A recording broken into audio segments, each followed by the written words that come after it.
Fred, pour commencer, j'ai tellement de choses à te dire. Avant tout, j'aimerais m'excuser.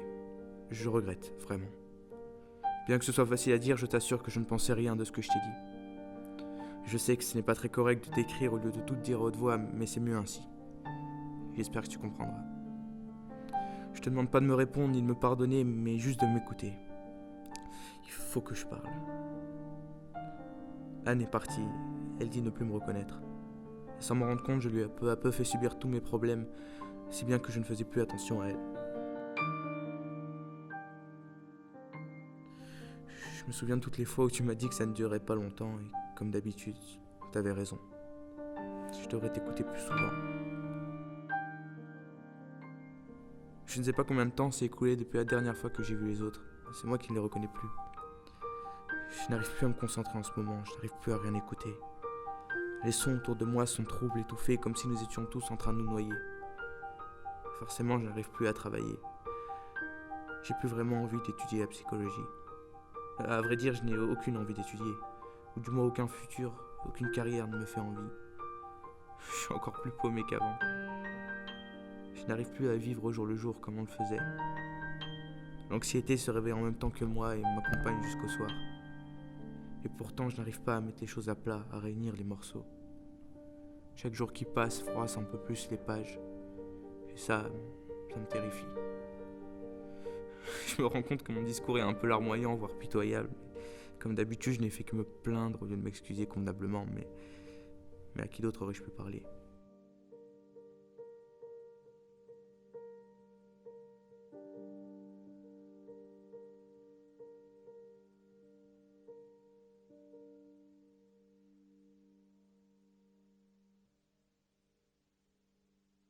Fred, c'est encore moi.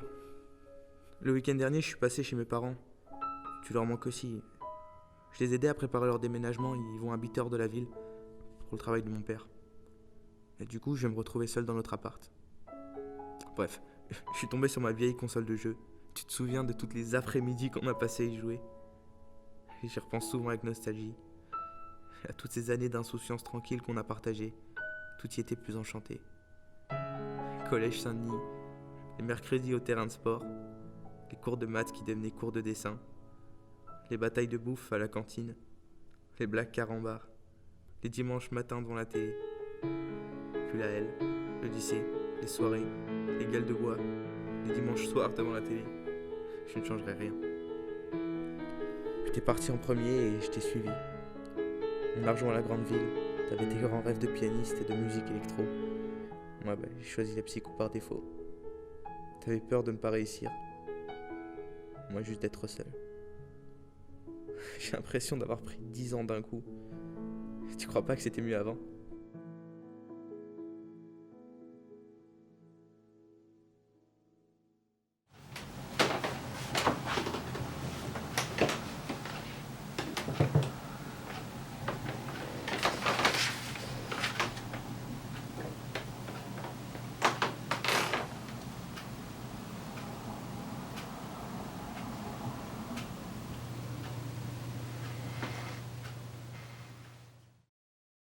Ça fait un mois que je ne t'ai pas écrit.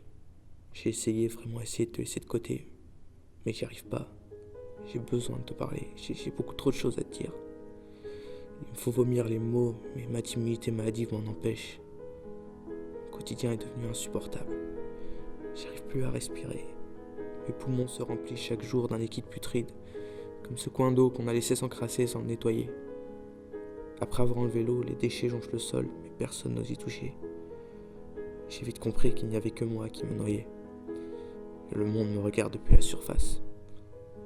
J'ai peur qu'un jour mon corps ne finisse parmi les déchets. J'ai la nausée, l'envie de vomir à chaque instant, comme si mes entrailles ne me supportaient plus. Je n'ose plus dormir la nuit, un bruit incessant a pris la place du silence. Ce bruit m'oppresse, m'étouffe, me fait du mal.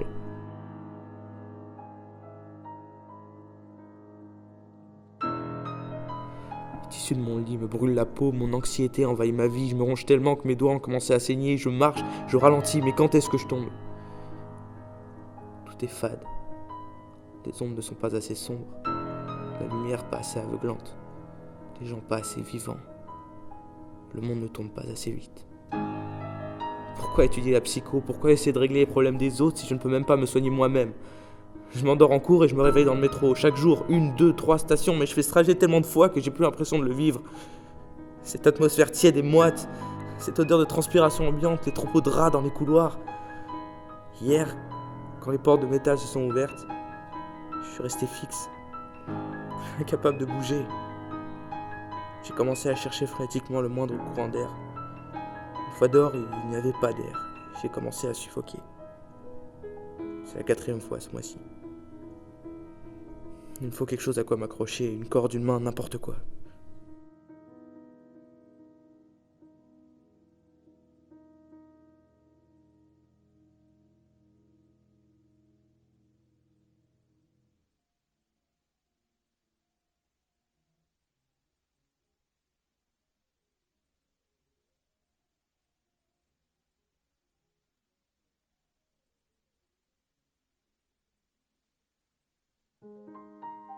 Fred, cela fait maintenant longtemps que je ne t'ai pas écrit.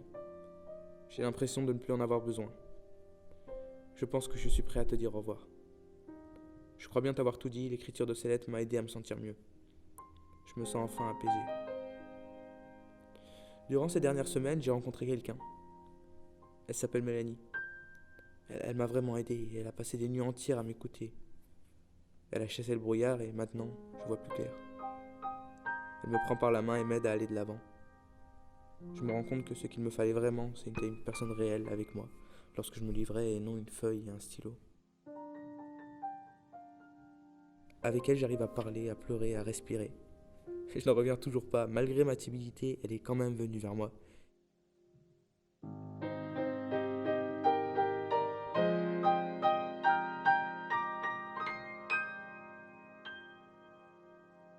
Elle ne m'a pas lâché une seconde.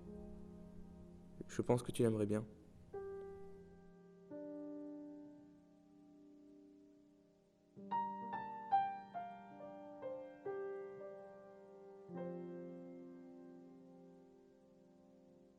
Jamais je ne te remercierai assez de m'avoir écouté, d'avoir supporté mon discours un peu pompeux, mes niaiseries, mes obsessions, mes dépressions, mes souvenirs.